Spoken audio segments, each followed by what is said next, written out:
E allora andiamo a incontrare l'ospite di oggi, lui è Massimo Di Girolamo, è ingegnere, buongiorno, ma anche membro della Federazione degli Ingegneri del Veneto, Ordine Ingegneri del Veneto. Benvenuto. Buongiorno, grazie. Allora, oggi parleremo di prevenzione sismica perché martedì è la giornata dedicata a questo tema. Perché dobbiamo parlare di prevenzione anche in Veneto?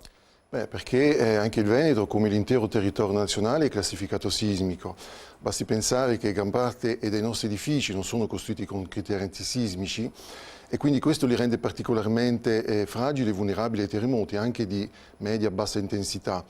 Per avere dei numeri, per capire qual è l'importanza dell'intervenzione sismica in Italia, basti pensare che i 30 grandi terremoti che ci sono stati negli ultimi 40 anni hanno causato 4.539 vittime, quasi mezzo milione di sfollati, oltre mezzo milione di edifici distrutti e lo Stato ha speso per le ricostruzioni quasi 122 miliardi di euro. Quindi dati davvero drammatici, ma qual è la situazione proprio nella nostra regione, nel 1.100.000 edifici che abbiamo? La nostra regione, dopo la nuova classificazione sismica che è entrata in vigore a metà maggio di quest'anno, praticamente i 4 comuni che erano classificati in zona sismica 4, quella di più basso livello, sono passati tutti in zona 3 e oggi tutti i comuni del Veneto sono classificati dalla zona 1 alla zona 3, quindi dalla zona 1 a maggior pericolosità alla zona 3 di pericolosità più bassa. Ma quali sono gli edifici a norma in termini quantitativi e percentuali? Quanti?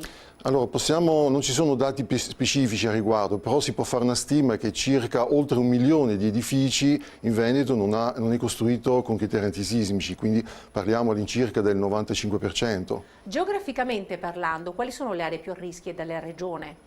In Veneto l'area sicuramente più a rischio è quella zona 1, come abbiamo detto, è quella che comprende Belluno, altri 6 comuni limitrofi e 4 comuni in provincia di Treviso.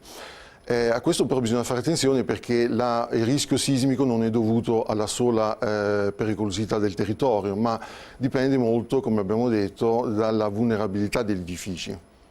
Esatto, è proprio questo che ci si deve chiedere, quindi bisogna anche domandarsi com'è il nostro edificio, in quale stato di salute è. Io, per esempio, come farei a capirlo?